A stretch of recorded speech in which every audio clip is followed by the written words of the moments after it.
Hi, I'm Nick. I'm Natasha. Well, we started to call it the Model N for Nick and Natasha, but we don't know if that's really going to stick or what. Our Instagram handle is uproot and roam, R-O-A-M. I don't know. That's what we came up with. I don't know. We like calling it the Model N. Yeah, the Model N is good. We call the bus the Model N. The bus is a 2004 Bluebird All-American with a Caterpillar 3116 engine, and it's diesel. We have the front engine with the doghouse on the inside. Actually, I think we're regretting that because it's really loud when we're driving. I think if we could redo it, we would choose an engine in the back, a pusher. I think we redid the stairs so that we could get a little bit more insulation out of it, and then also just to kind of shore everything up and make it look nice and the same uniform, I guess. We're going to remove everything that's down there. One of the reasons, it was just in not a good state. It was just kind of gross. So, and then we wanted to get more insulation like Nick said. So we're from Wisconsin and we're going to be chasing the sun as much as possible, but we will be back in Minnesota, Wisconsin area during cold periods, so every little bit is going to count. Obviously, we decided to choose to keep a lot of the windows in the bus, so we're going to lose a lot of heat through those, but we're going to try to shore up everything else. With the engine up front, we do get a lot of heat. One of the reasons is when we put the floor in, it raised up the doghouse. So we're getting some heat coming in around it. We plan to trim. This is just like a fiberglass doghouse, 65% complete, yes. So we have the floor to finish, and we'll do a little trimming. It'll be tighter. And then we did notice with the wood floor and the heat coming in around the doghouse that it's drying out our engineered hardwood floor and causing it to crack. We got the floor for free. It's a beautiful hickory, and I don't think I would do something different just because it was offered up to us, but it is something to consider with the cracking. Just make sure to insulate it, I guess.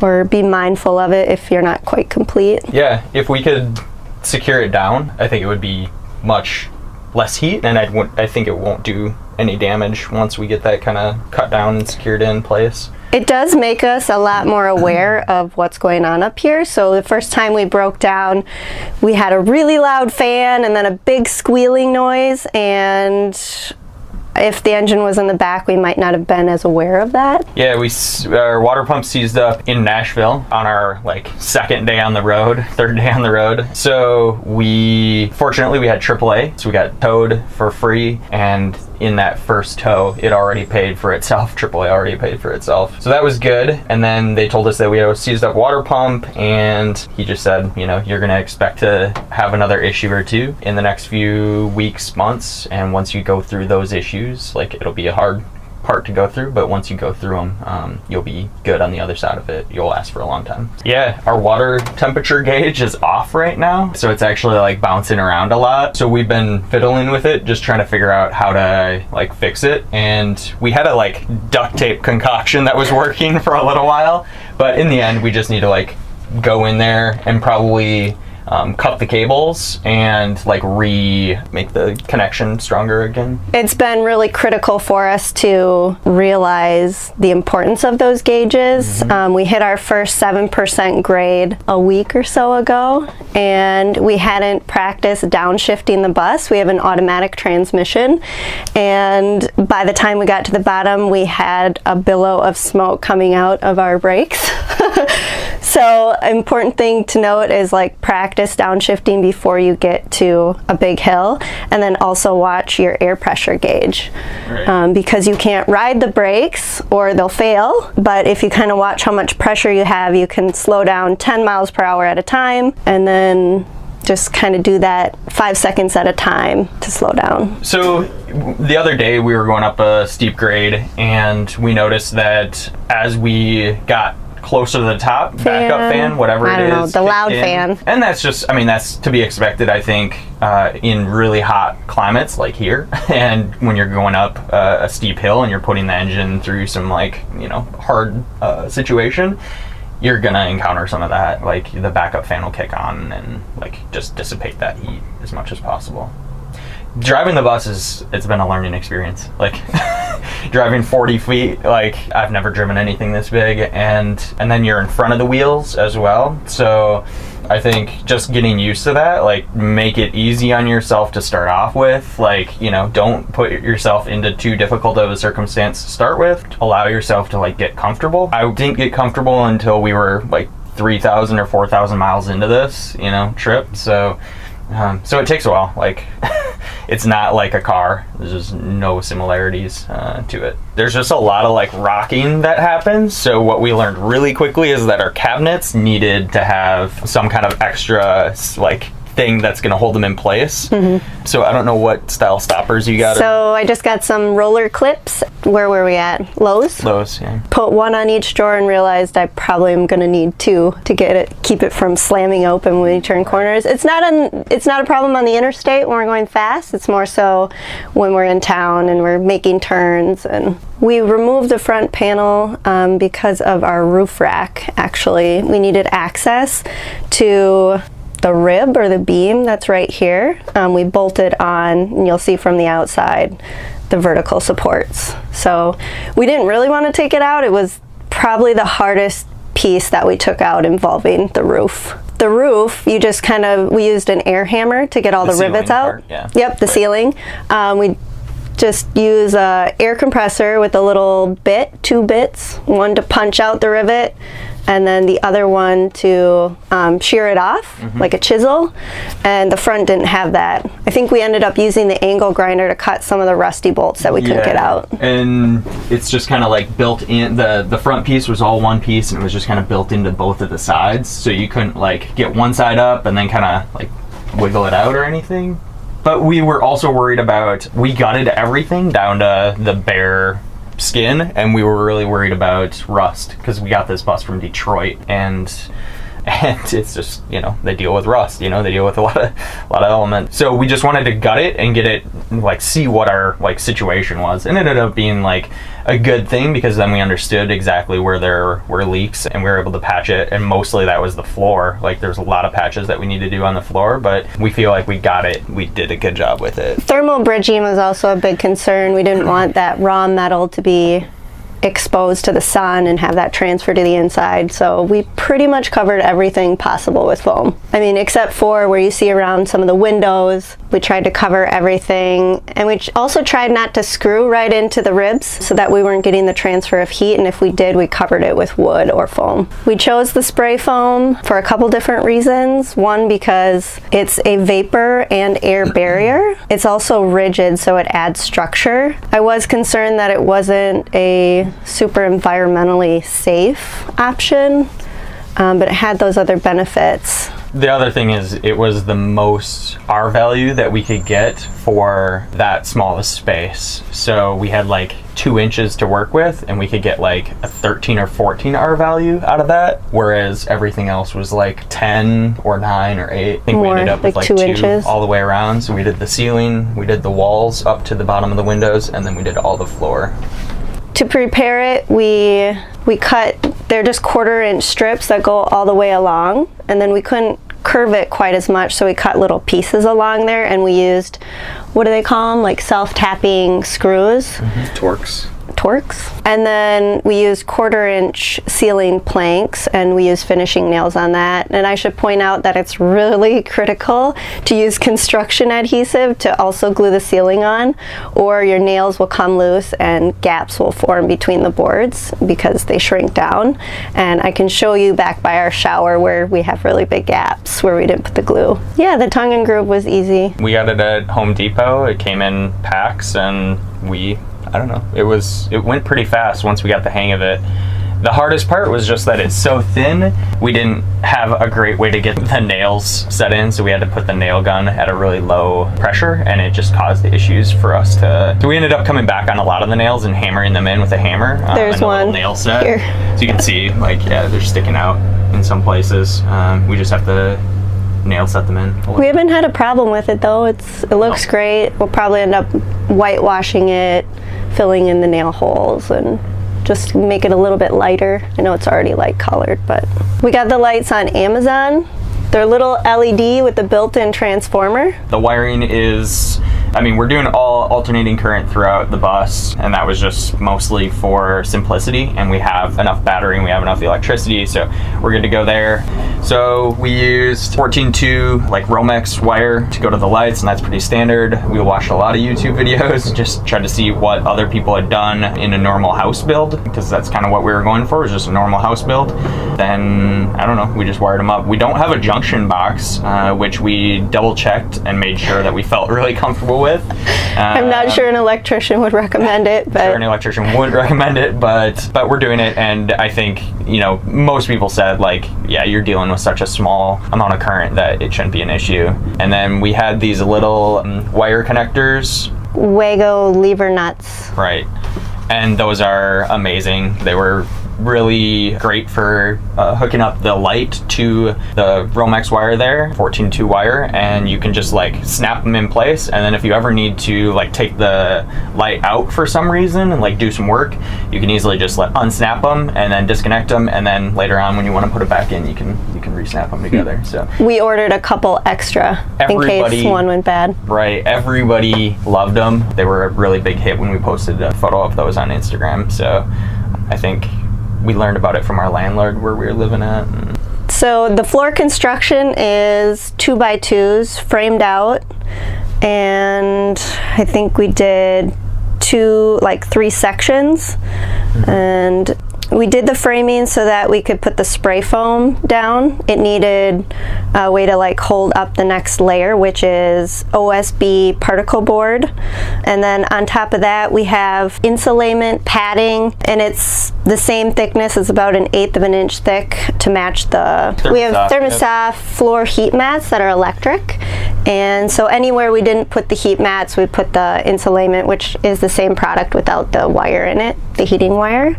And then on top of that, we put our 1/2 inch hickory tongue and groove. One thing to look out for while you're putting those in, and this system was really great because it comes in a pre-cut sized mat, and so all you have to do is roll it out. When you're putting in your floor on top of it, it can sit right on top of it. They said not to use glue, so we did nails throughout, but you still have to look out for the heating wires that run throughout. You don't want to pierce those. If you pierce that, you've essentially like killed your floor. You can't use it. So that was a little bit of a, just like be cautious while you're doing it.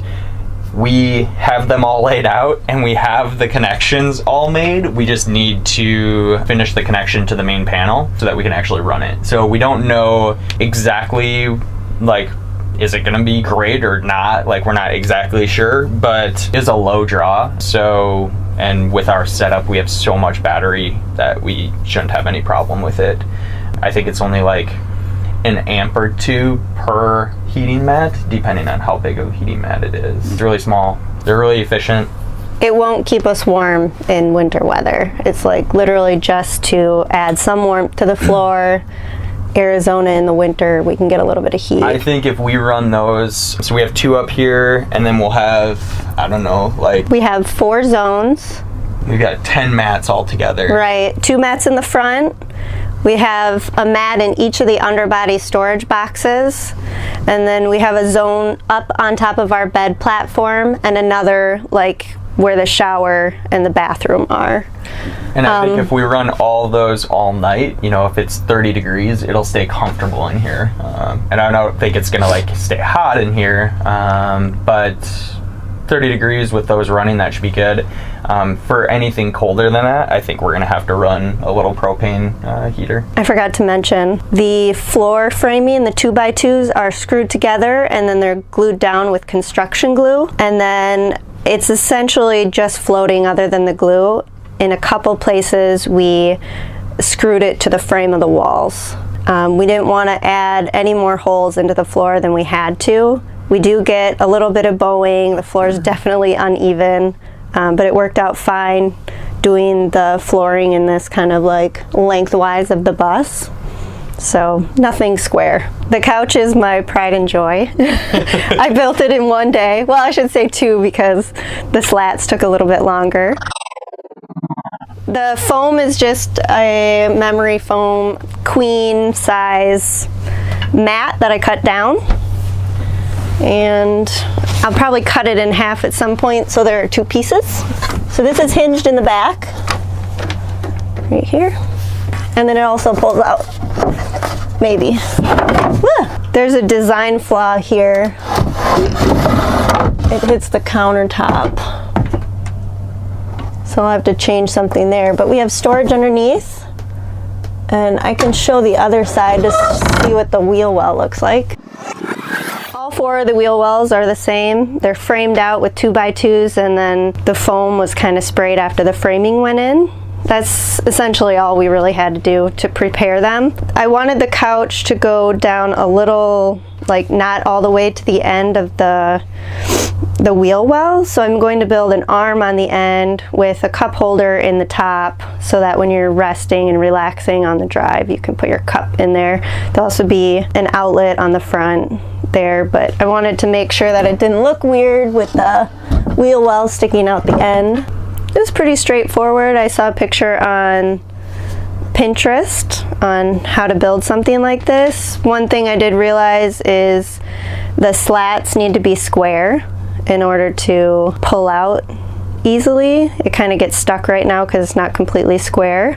And we saw some people do thicker slats, wider slats, and with this soft foam I thought you'd be able to feel it more, so we chose a small, I don't know, this is like a 1.5 inch slat. I did get some cracking, so it's important to drill. And then I put this little corner on here, a little angle, so that you could walk by, and that's kind of, it hasn't really worked well. It's kind of falling apart, so I have to fix that, but I'll figure it out.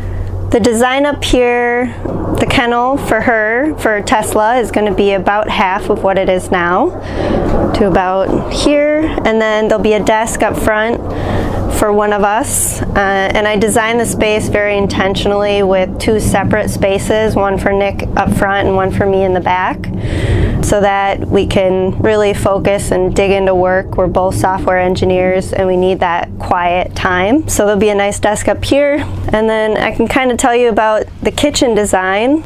We went with 24-inch cabinets because we have the washer dryer here, which is designed to go in a situation like this, and then the fridge on the other side was 24 inches. But I think I'd recommend, if you don't have big appliances to put in, to do 24 on one side and 15 on the other. If you do a layout like this, then you'd have a little bit more space. We really haven't had trouble like passing by each other and stuff in here. Everything's from IKEA. The cabinets, we went this route because we were in a rush. If we had more time, I think I would have built them ourselves out of solid wood. We've been on the road for a month. They're holding up great. They look great. Yeah, I like them a lot. They are built pretty well. Like, the doors are heavy, but they're definitely not solid wood. I mean, they're probably lighter weight as well. The sink is from IKEA, and this was a very intentional decision too, to go with this size. We read that a lot of people had a single well sink that was really small and they didn't like it, and that the sink is a great place to just throw things when you're driving. So we have a cover for this actually, so that we can use it as countertop space, but we have plenty. We have tons. So we'll have a faucet. We also got that from IKEA. All the plumbing is roughed in the walls right now. It's just not hooked up yet. And then I made our countertops. It's a maple, I think, a maple veneer. And then along the edges, I glued on a piece of solid maple to cover that striped look on the edge of the plywood. And we haven't finished them yet. We've been debating what we're going to use. I think I'll end up just doing like polyurethane or something, and we're going to stain them dark. It'll be part of the design. So the floors are light, all the wood will be dark, including the couch and the desk, the back and the front. The washer dryer was a sort of last minute decision. We added it in towards the end. I think we just didn't want to go to the dry cleaners all the time, or the laundromat, and we've since been to a couple laundromats and it's fine. It's actually kind of great. We meet people just washing their laundry and chat, and I kind of regret buying it now, but we don't have it hooked up, so we haven't used it yet. We didn't have like all the plumbing in. we might love it. It does take a long time, so this is a washer dryer combo unit by Magic Chef. I ordered it online, I think from Home Depot, and got it delivered to the house where we did the conversion. The reviews say with a heatless dryer that it takes a lot longer to dry, and since the clothes come out cold that it doesn't feel dry, but I think it's just a learning curve, so we'll try it and see. I think we'll be happy once we're actually using it.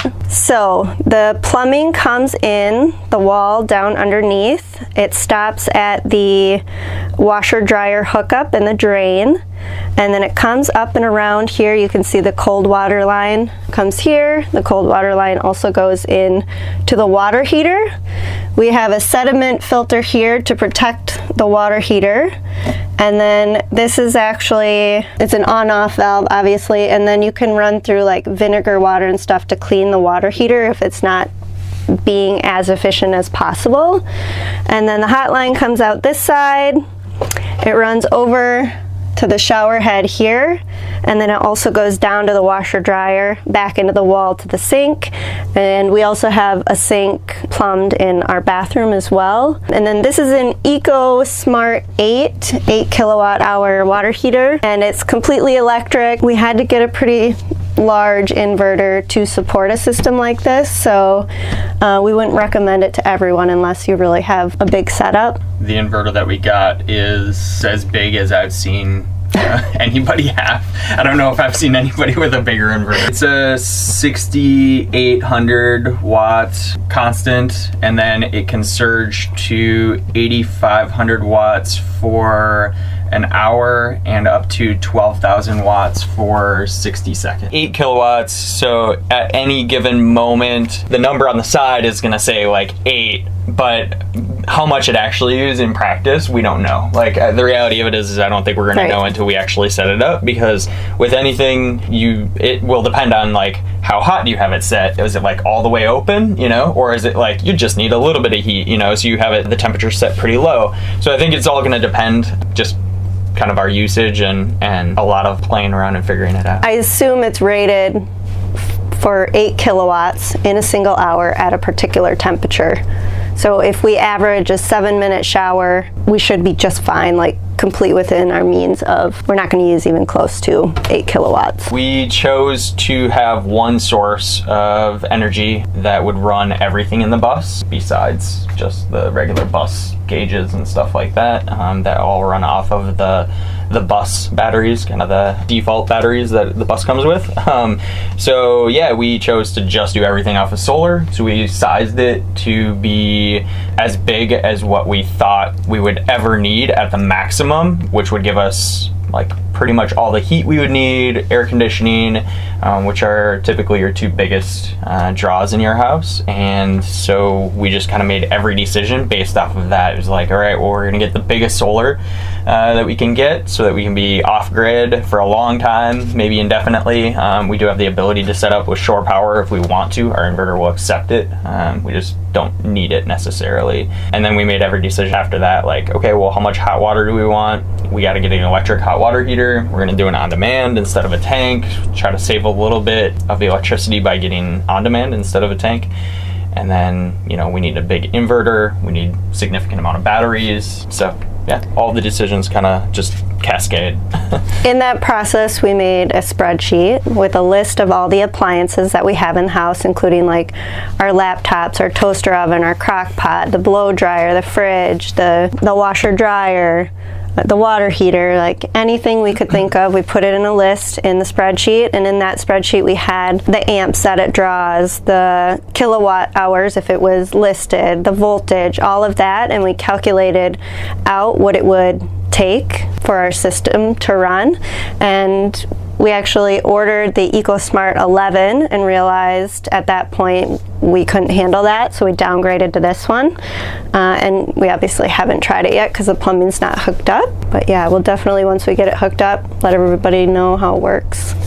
The other decision that we made was, even if we didn't have the electric hot water heater, we were still going to have a hookup for an electric car, so that we could actually power an electric car if we wanted to. We could tow it. We haven't decided to get that, pull that trigger yet, but once we do, we have all the capabilities to be able to power an electric car. And so then we could tow that, take that off and tool around town, and then come back and then charge it back up on our solar and our batteries. Then we can still use the electric hot water heater. We can use the electric for the car, and we don't have to change, or we didn't have to have multiple systems for that. We could just have one system that would do both of them. So along with the decision to go away from propane and just do electric, we got an induction cooktop, and that essentially just means that it uses a magnet to heat just pans instead of the cooktop itself. It's more efficient. There are some little quirks to having this. It's noisy. I'll just turn it on so you can hear it. I don't know if you'll be able to hear it. We talked to the modern day adventurers, and they said there's a high-pitched squeal that it makes that he didn't like, and we've witnessed it. It is a little bit noisy, but I love it so far. We literally have 2 pans and our water kettle. We can pretty much do everything with that. So when you live in a small space, you obviously need to have just a few things to get along. When my mom was traveling with us, we got a coffee pot. She insisted, and we like it, so we're keeping it. And then we have a toaster oven, which is convection, just means it has a fan in it, and we cook everything in that. All of our Tupperware, our storage containers for our food can go right in the oven and have lids, so we have everything glass. And here's kind of what our drawer looks like. Plates, bowls. I think we brought more than we needed. I brought a set of 6, and it's too much. We don't need all of that. I also brought pint glasses and stuff, which we also don't need. We shop at the co-op, buy things in bulk, and if we ever have guests and we need extra glasses, we can use the pint glasses. This is, what do they call this, shelf liner, and I'm not really that proud of it because it is like a synthetic, I don't know, plastic or rubber product. I'd prefer to use something natural. I think you could just use some napkins like cloth napkins to separate them. But what I'm learning is we actually don't need these in between the dishes. They don't rattle that much when we're driving. So for some of like the more delicate big things that might rattle, yes, but for the most part you don't really need it. We have 2 drawers for dishes. This is like the main things that we eat off and store the food in. So when I mentioned this is what we put our food in, it can go right in the toaster oven and in the fridge, and they have lids. So we have a couple different sizes of those, which we love. We have a couple coffee cups, and that's all we really need. And then down here we have pans. We have a little tiny food processor, which I make banana ice cream with, like Corningware white dishes that fit right in there. We can make casseroles and eggs and oatmeal and everything in the toaster oven. I really love that. And then our refrigerator. So we have a side-by-side, which everybody loves. Refrigerator on the right, freezer on the left, and we fit everything we need in here. We haven't had a big issue with this yet. It's very efficient. I think 300 kilowatt hours per year for this guy, which, I mean, it is pretty small. I think it's a 5.5 cubic foot, but it gets everything that we need, and it's hard to find anything that's more energy efficient than that, unless you go with like one of those tiny dorm room fridges, and those are just not enough. There's no way that we'd be able to survive off of that. So we have additional food storage back here. We'll have a pantry. For now, we have food stored in our kitchen drawers. We have a drawer for hand towels and rags and spices, another for utensils, a couple like miscellaneous sized things. The bottom drawer currently has food in it. I think I thought that we would need more space for dishes, but we don't, so we may just keep food in it and use the pantry for storage. If we're gonna go off grid for a month or so, that would be an extreme case, I guess. But if we were to do that, we would probably have to stack the fridge and freezer pretty full on our way out, and then have a lot of dry stuff to supplement. We eat a lot of fresh food, and fruits and vegetables will last. We just put all of our fruits and veggies in the sink, like potatoes, anything like grapefruit, Obviously bananas won't last, but there's a lot of fresh stuff that we could keep in here for a month. Right. We don't have the funds to do it right now, and it's not really in our, like, we're just trying to explore as much right now and just see, you know, how traveling works for us. But once we're kind of settled into it and we have a little bit more room to work with, I think we'll get something that we can We did a test drive of a Fiat 500 electric, and we like it. It's really powerful and fun to drive. But we were just kind of trying to see if we need it. We have 2 bikes, and we haven't really ventured out to the grocery store on our bikes, but it's possible. Yeah, we have a lot of stuff that we need to finish up before we can start thinking about, like, what's our next project that we're gonna, like, start like scratch, you know, because there'll be a lot involved with towing a car. Like, we'll have to get some type of a hitch installed on the back, and we'll have to make sure that we have to buy a good car, make sure that that's like a solid purchase, and that requires money and that requires time. And I just think we're not quite ready for it. Maybe in the next year we'll buy something, but I don't think it's at the top of the priority list. And we'll have to decide, like, what type of tow dolly or trailer that we use. With the research we did on the electric cars, it had to at least have 2 wheels off the ground. Like, you can't have it in neutral in order to charge it or something. For the Fiat 500e, you had to have the front wheels specifically off the ground, and so you could do, you know, a front tow dolly, or you could do a trailer. We could charge in transit. Okay. I think if we were on a trailer, I think that wouldn't be an issue. I don't know if we could charge in transit with a tow dolly, the front wheels off the ground. We took out the emergency exits because they were literally falling apart from sun exposure. When we were building the roof rack, my dad, like, pulled on it and it pretty much fell apart. So they were very brittle. They were brittle, yeah. So we took them out, and then we had big holes in the roof. We thought, like, what's a quick solution to cover them up? So we just bought some plexiglass and used the existing holes that were there to screw them in. And then the framing that you see around the windows was maybe more complicated than it needed to be. But I just put some 1/4-inch plywood all the way around, and then some little furring strip 2x2s to fasten on a finishing piece when we finally get to that, to make it look, you know, nice and finished. It's just plexiglass over the opening with screws. Easy. So for the shower, we put this plastic. I think the plastic starts, like, right around here. You can kind of see. So the plastic was put down, and then we nailed through the plastic into our furring strips. There's a metal crossbeam right here. And you can see that these are the places where we weren't able to put glue because the glue wouldn't have adhered to the plastic, and it's starting to pull away a little bit. I don't know, it's that glue really just gave it that extra little bit to hold it in place. Prevented the boards from shrinking. The construction glue did. So if you do a tongue and groove ceiling, make sure you use construction adhesive. We used Loctite Premium 3-time, and it's awesome.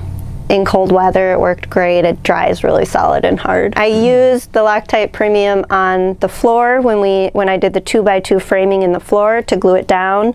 We used it on the ceiling. We used it on the subfloor. Any place that we needed glue, I used that. It seemed really solid. I tried a couple other things. The subfloor specific Loctite, it just didn't dry as hard, and there are different levels of Loctite that you can try. Part of it was we were dealing with Wisconsin weather, and so we were just trying to figure out what would work for us at the moment, and it was like November, December timeframe. We purchased a kit for the shower from Home Depot, and because we needed something really quick, we planned on getting this done before we hit the road, but we obviously didn't accomplish that. So it's just like PVC or really thin plastic that you glue onto the studs. We are planning to put cement board in prior, so there'll be a vapor barrier over the studs, and then the cement board will be screwed in. And then on top of that, we will glue the shower surround to that. You can see I have, like, roughed in the shower head, or actually the plumbing mechanism there, but not the shower head yet. We sunk the bathtub down into the floor, and I don't know if this was a great decision on our part, but it was a fun experience. So we cut a hole in the metal in the floor and had to patch, like, some of the rust as well around that. And then after that, I framed around it with the 2x2s, obviously, and we did the foam.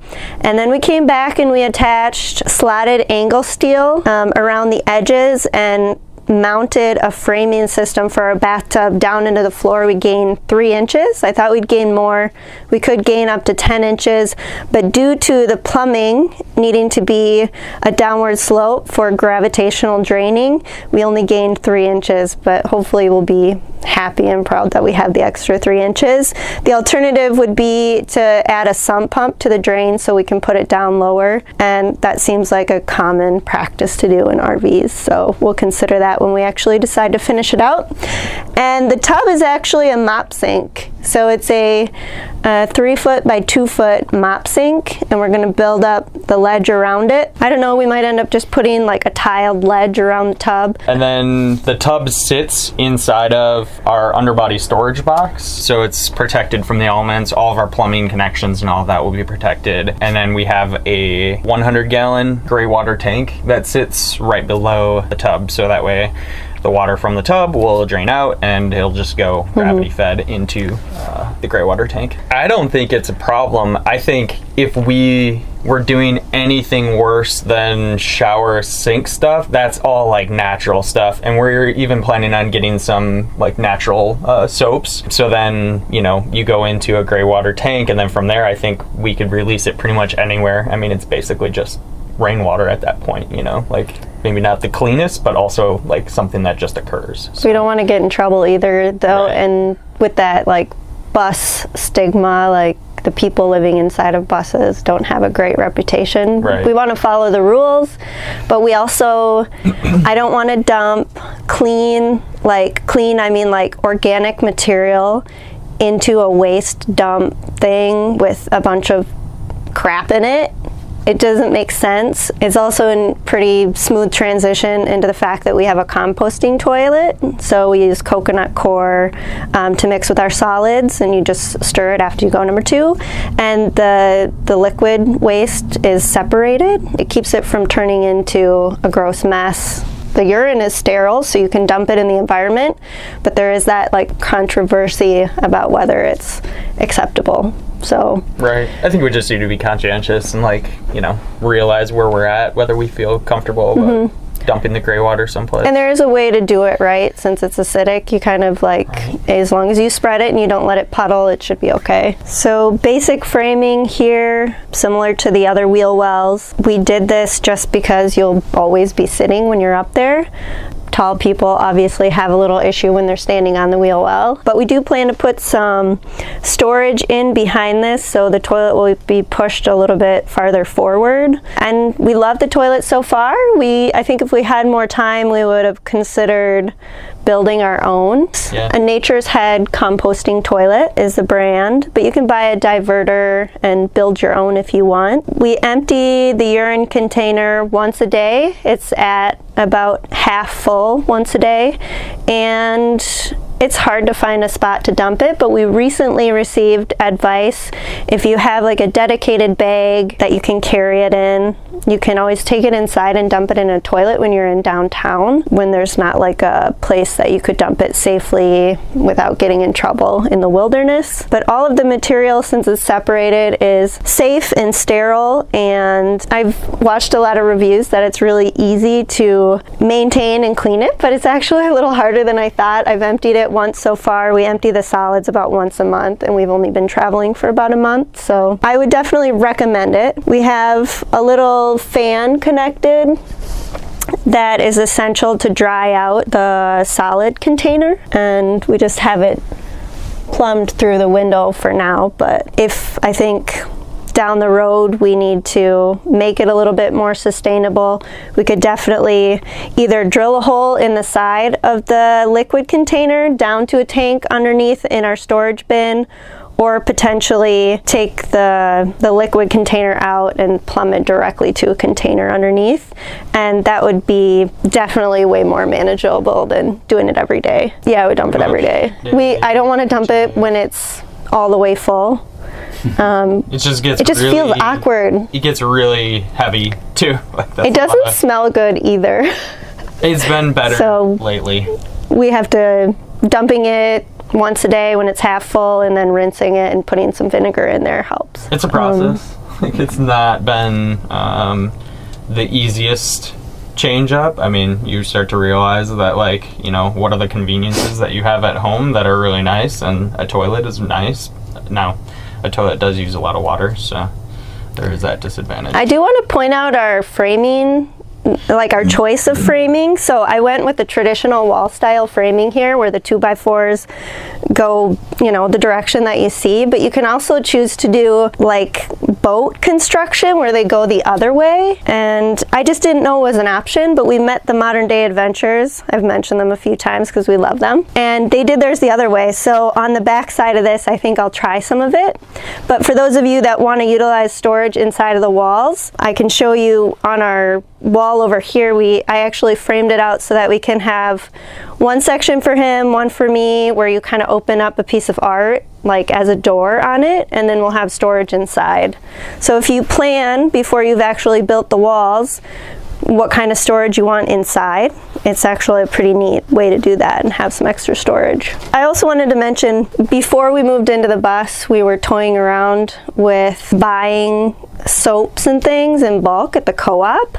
So it's actually really easy to do, get like organic soaps and not have a lot of trash. You just bring like a ball jar in, whatever size that you want, and you fill up dish soap, shampoo, conditioner, lotion, everything. You can get everything there. And then you don't have to throw away the containers that you typically buy at like Target or Walmart. And we do this with all of our food and our spices now. You can get taco seasoning or make your own. And we're really conscious of all of the trash that we have and the containers we throw away, because we've found that it's really hard to recycle when you're on the road. And each community recycles different things. So in some communities it's easier to recycle glass, some easier for aluminum, so on and so forth. So we've just been really conscious of how much trash that we make. Plastic's around pretty much forever. It's about, I think it's 90% more efficient to manufacture plastic, or not plastic, glass, aluminum, things like that from recycled material as it is to like mine it and make it brand new. It's less efficient with plastic. I think it's like 60% more efficient to use recycled, but it makes a big difference. So if you can't recycle it, you know, choose glass and reuse it, you know, refill it. We chose to go, well, I think first off, like doing a solar project is like maybe the coolest thing. Like I think about as I was a kid growing up, like dreaming about doing something cool with like a solar, even in high school, or not high school, like junior high. I remember we built these like solar cars, and you had like a little tiny solar, like cut out little piece of solar, and you put it on your car, and then it would run this little tiny motor, and like my mind was blown by it. I was just like, that's the coolest thing ever. And then you see all these like projects, and you see all the big like solar farms as you're driving along, and it still captures that kid in me that thinks that's so cool. And now we've done it, and that's the raddest thing. I can't believe that we've actually made this thing come true. Like the moment we turned the lights on, we were like, oh my god, right. It worked. Just losing it. We got 8 solar panels. We purchased 8 solar panels. That's what's on our roof. That's the most like striking thing that people see when they drive past it. It's the thing that everybody's like, holy cow, like amazing roof rack. Is that all solar? 8 panels that are 345 watts a piece. We have 2,760 watts. And we did that not knowing all of the rest of the ramifications, but we knew that like we were gonna make everything work together. So we got our solar. So that's all on the roof. We have those connected in 2 in series, and then we have 4 sets of 2 up on the roof. And then we have a cable gland that we cut a hole in the side of our bus here, and we attach this cable gland, and that is what we're running the 8 wires through. So 4 positives and 4 negatives come through this cable gland, and it's essentially like, I don't know, maybe you can describe it. I was just gonna say, like, we were really conscious of the number of holes that we put in the roof. This is the only hole that we put in. Right. Really, this is the only hole we've drilled in there. Right. And so essentially what it is, it's almost like conduit, where it attaches from the back and it's kind of clamped onto the metal, and then it has little holes in it that you actually puncture when you put the wire through, and then you tighten it up to make it really, I don't know how to explain it. The holes seal up. It's really tight. There's no way that any water is coming through there. It's just so tight. And the gland is like $4 or something. It's super cheap. It's super amazing. Cheap. It's so great. We got it online. I can't remember the name of the place we got it, but you can get different sizes, different number of wires going through. This is a 1-inch MPT connection, or hole, I should say. I could look to see where we got it from. We got some 12 gauge photovoltaic wire that's rated like 105 degrees Celsius, which I think is on the higher end of the spectrum for ratings. So that just talks about like how thick the sheathing is around the wire itself and what temperature that can handle. And so we went higher, which is better. And then that all comes together into a combiner box. This combiner box takes all of those individual connections, the 4 individual connections from the roof, and brings them all into one positive and one negative. So coming out of this, we have 1 positive and 1 negative that go into our breaker box and then into a solar controller. So the solar controller is, I saw this from a guy, Derek Howell, I think his name is. He has a project called DIY Homestead, and he's living off the grid in southern Arizona. I think maybe somewhere between Tucson and Phoenix, and he's stationary, but he's got a little tiny house, and he has a really cool setup, and he did amazing videos. And I saw his solar controller and some of his other equipment, and they were all Schneider, so I kind of checked into that, and that looked like really great manufacturer for these products. So the solar controller is a Schneider MPPT 60-150, and those refer to, the 60 is how much amps it can handle, and the 150 is how many volts. And can I add really quick, these aren't rated for mobile, and we don't actually know what the consequences are of having a system that isn't rated for mobile. Since we've only been driving for a month, we'll be able to report back and let everybody know how it goes. There's different classifications for rating things based on safety and on how it was built. And so these weren't rated for mobile, so they weren't rated for maybe the vibrations or maybe the, like, I think that there's potentially a number of different things to be concerned about with that. There is a significant amount of vibration in here, and we have the engine running. Right, vibration, and then just bumps and stuff that we're going over. So we're I'm nervous about us going over a bump and like something internally just breaking, because it wasn't those kinds of just jerking and stuff. So we'll see. You know, I didn't realize that until after we were like, the system was built. So the reality of it is like, we're here now. We're just gonna kind of deal with it and then troubleshoot as we go. You kind of figure it out as you go, and then you make adjustments, and that's life. So picking back up, the power from the solar controller just kind of manages the solar and how much it produces, and it gets it into a state that it can be then used to put it into your batteries. So from there it goes back into the breaker box, and then we have a hole right underneath our breaker box that goes into our storage bay on this side of the bus. And we have a battery set up down there. What we did is we were originally going to build like a Tesla DIY battery, do-it-yourself battery Powerwall, which they make it look really cool. You can see all the YouTube videos of people doing these do-it-yourself Powerwalls. The problem is finding the little batteries that go inside of them. So they're called 18650s, and they look kind of like AA batteries, and you get like, you know, 1,000 or 2,000 of them together, and then you can like build out this really cool lithium-ion battery. The unfortunate part is it's hard to find those now, those 18650 cells, because there's so many people building these batteries that the price has gone up and the quantity available has gone down. So I actually purchased a bunch of them, and when I got them, they weren't the amps that they claimed that they were. So I sent those back, and then in kind of a rush to figure out like what are our alternatives, I looked at like maybe getting a used Tesla battery, like from a salvage Tesla. Unfortunately, I couldn't build that to fit with our system, so I looked at some of the other electric cars, and I found a Nissan Leaf would work for us. So I called around. Fortunately, in my town, there's a salvage yard, and they had the access to use Nissan Leaf from a salvage vehicle. Had 40,000 miles on it already, so we got that, and we tore that apart, and there's 48 modules in those Nissan Leaf batteries. It was from a 2012 Nissan Leaf. So there's 48 modules. You take it all apart, you get them into the individual like bricks, and then we build it back up according to what I needed here, how many volts I needed. So we have right now 6 different batteries that have 7 modules in them each. So that's 42 of the 48 we're using right now. And then we just have 6 extra in case something were to happen to one of them. And right now we only have one of the batteries hooked up. We only have one of the bricks hooked up, but in the end we'll have all 6 of them kind of built together in parallel. And that will be about 20 kilowatts of storage space. So we have about 2,700 watts on the roof, and we'll have about 20,000 watts in our battery bank to be able to store all the solar that gets produced.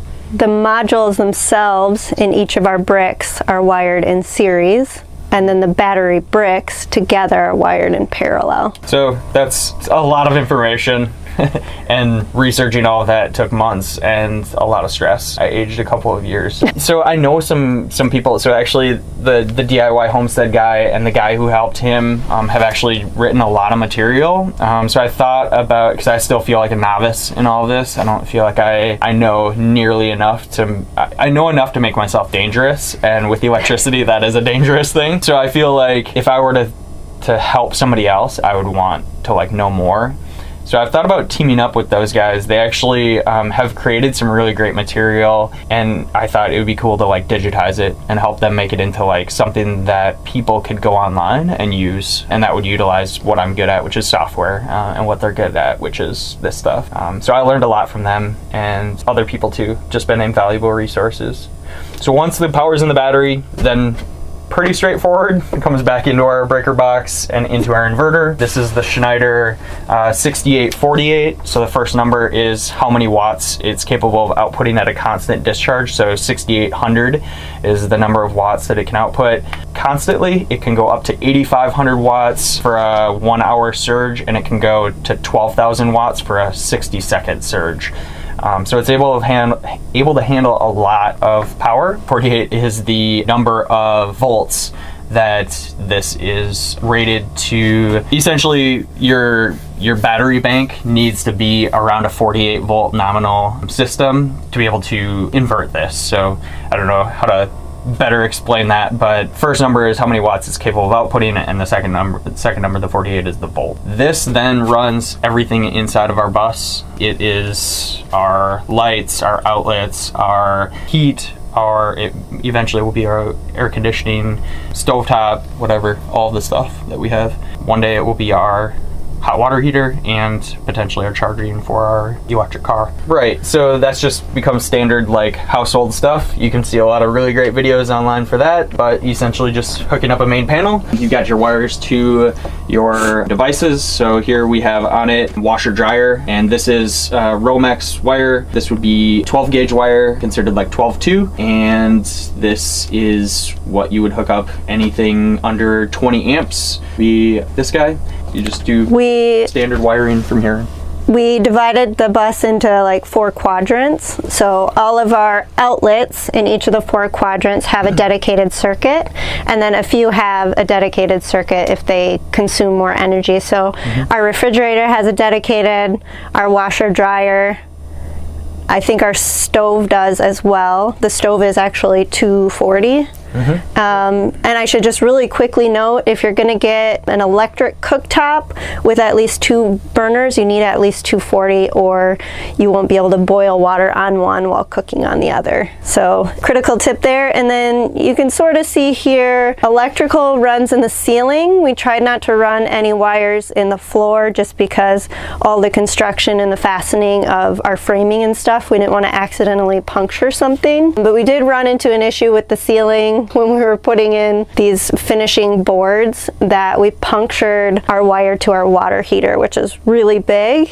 And the way that we repaired that is we kind of had to peel some foam out, pull out that wire, and then use mastic tape, which is a rubber tape, to seal it up and fix it. It's not fun when you hit something or it's not working. I can imagine if we hit a wire now, we would have to tear a lot of stuff out. So going in the ceiling with the wires was probably a good choice. Obviously, we're only about 65% complete, and this will not look like this when it's done. The bed will be centered on this platform, which I think is about 19 inches off the ground. We have two 110-gallon water tanks underneath the bed, and this will actually be pushed back a significant amount as well, all the way back to the wall back there.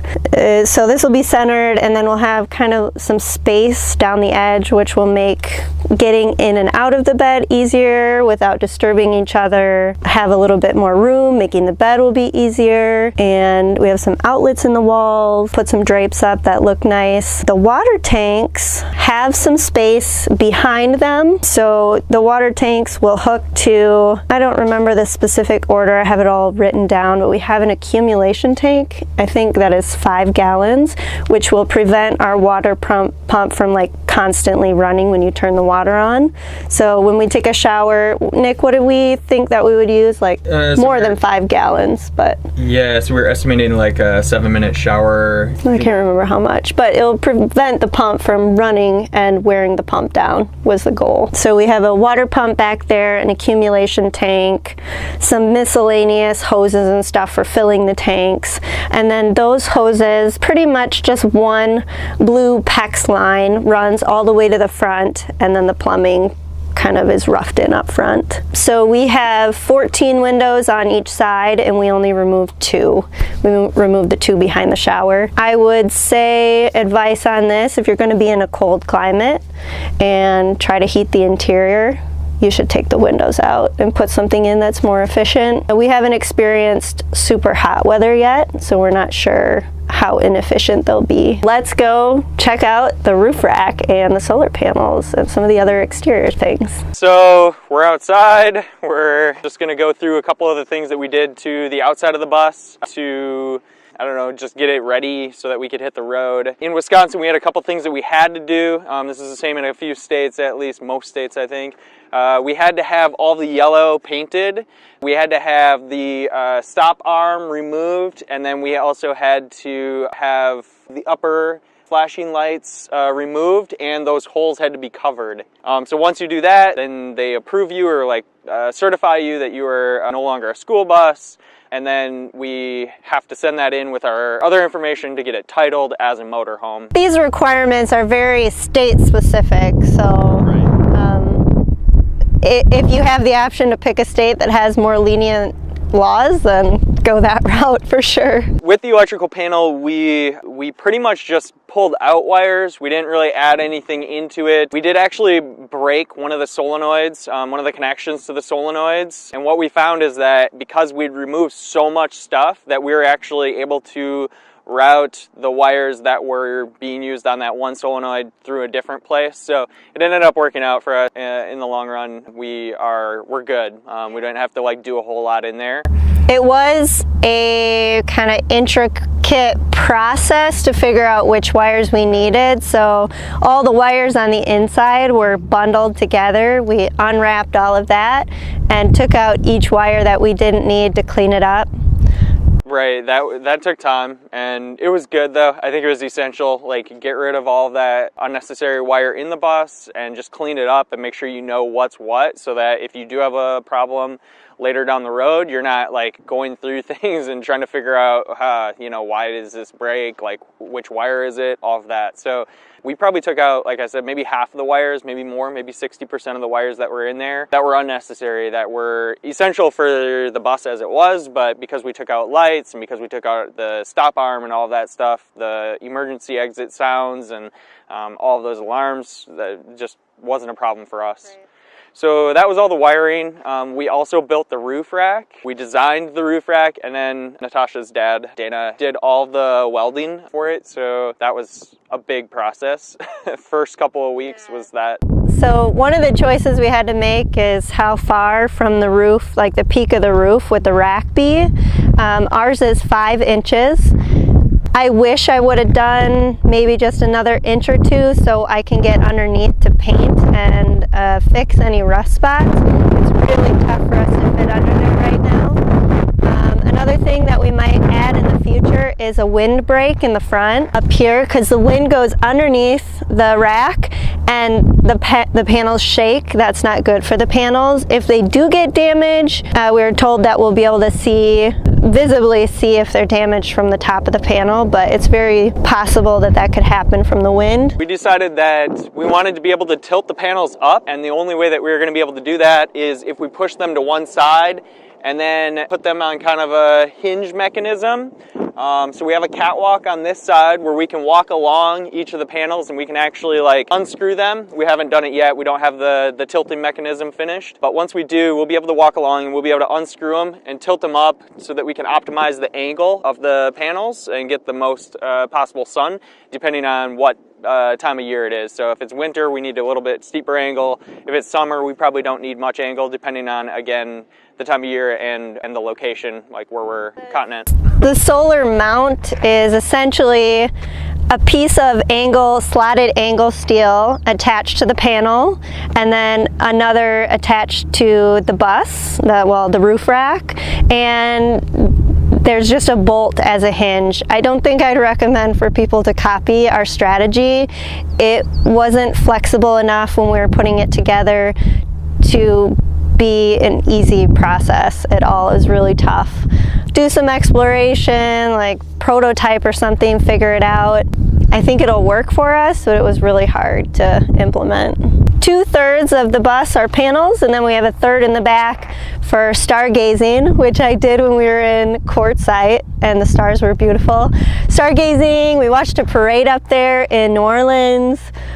Just anything we want to do kind of privately. It also feels safe if we wanted to sleep up there.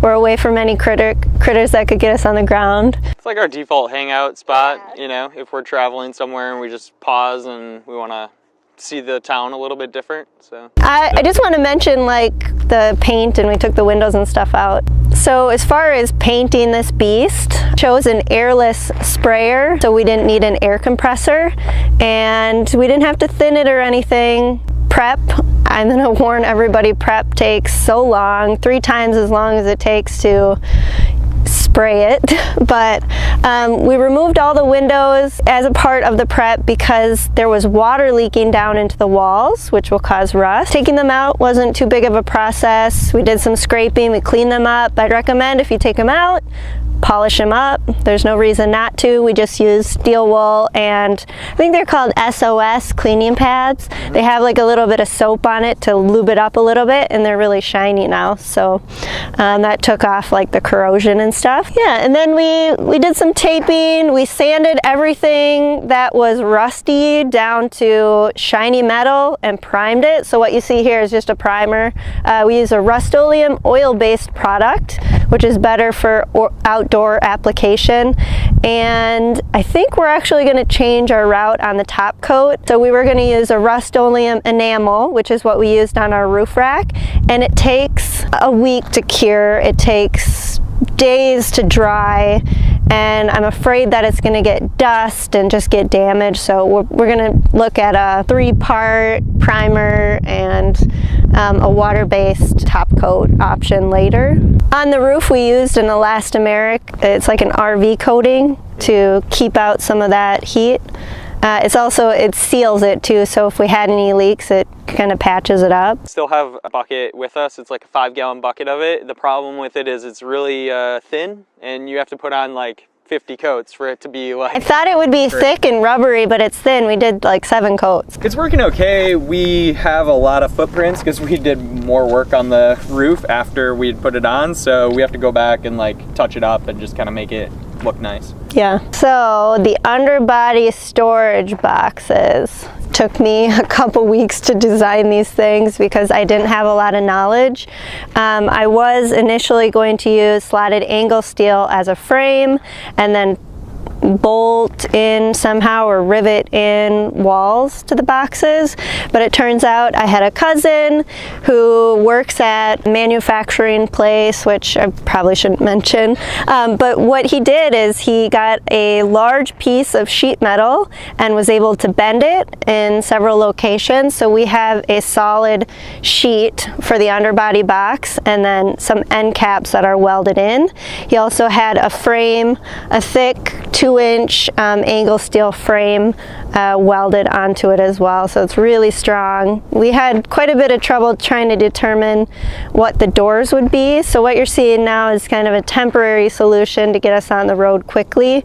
We used plywood with some MDF decorative trim, which I would not recommend or use again because it expands when it absorbs water. And we just used a deadbolt lock that we got keyed all the same from a locksmith, a local one in Winona. You push the door in and then you twist the deadbolt and it holds it pretty securely. I put a weather strip all the way along the edges to keep the water out.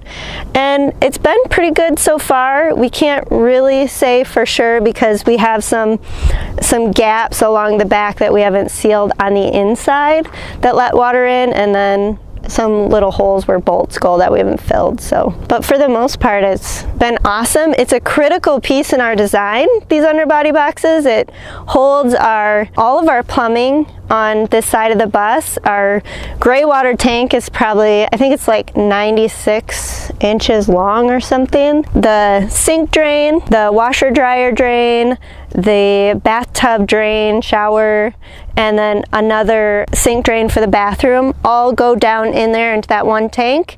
And then we're also planning to put in an outdoor shower down there as well that you can just open up and pull out, so we don't have to store some of that water for the shower. And then on the other side we have electrical storage underneath there, so keeping that watertight is really critical. We just plan to put plastic bins in there for anything we store just in case there is a leak. It's all insulated, and each bin has a heating mat in there to keep it warm from freezing, and it's not going to keep it like really warm, just a little bit above freezing. Yep, especially for the water. We figured, you know, if it's cold for an extended period of time, we just turn that on and that should keep that water from freezing up, and we can still have gray water in there and it won't be a problem. The thermostats are inside, and then each thermostat has a sensor, so we know what the temp is. And it's not, I don't think it's a traditional application of the Thermosoft mats that we used, so we'll have to see if they actually survive. You're not supposed to put a permanently installed fixture over top because it can overheat. So we'll see if they... I'm not worried about them overheating because the only time that we're actually going to run them is if it gets below freezing for an extended period of time. So I don't think it'll ever overheat in that instance. The other part of the storage boxes, so her cousin actually fabricated them, and then we took the bus to him, and we were able to go in a shop at the beginning of the year and install them. So we cut out a little piece of the skirt and then installed them. That process was really smooth. It was probably the smoothest thing that we did on the bus, just as far as like any major project goes. That installation was like 8 hours and just easy the entire time, and everything just went according to plan. It was great. And the end result is the boxes are absolutely amazing. So he did a really great job with fabrication and made it easy for us to install them. So that was awesome. Yeah, Nick cut out a little piece here for the skirt out of, so we removed that panel on the inside that the seats connect to, which we now realize is a structural piece and you should not take out. I'm just warning everybody of that. We took that out, so we reused some of the metal for this little decorative piece here that kind of helps it all flow together. It is also holding the box in place a little bit, and if you haven't tried riveting, you have to, because it's really awesome. It's really fun. So we have an Instagram, we have a Facebook. Instagram, Twitter, Facebook, YouTube, and our handle is Uproot and Roam. We probably should say thank you to all the people that helped us, because this was not us, just us. Like, this was a huge project. Our parents were like the biggest help for us. They did money, they did food, they did time on the bus, they did, you know, all the different things to support us to get us to be here, as well as a lot of our friends and family just loaning tools or time or like effort. It was amazing, the amount of support that we've gotten on this. This was not an easy project. It's like I say, like, we built a house in a short amount of time, like 6-7 months. Like, we built a house. There's no way that we could have done that without everybody that lent a hand. So that was good. We're thankful.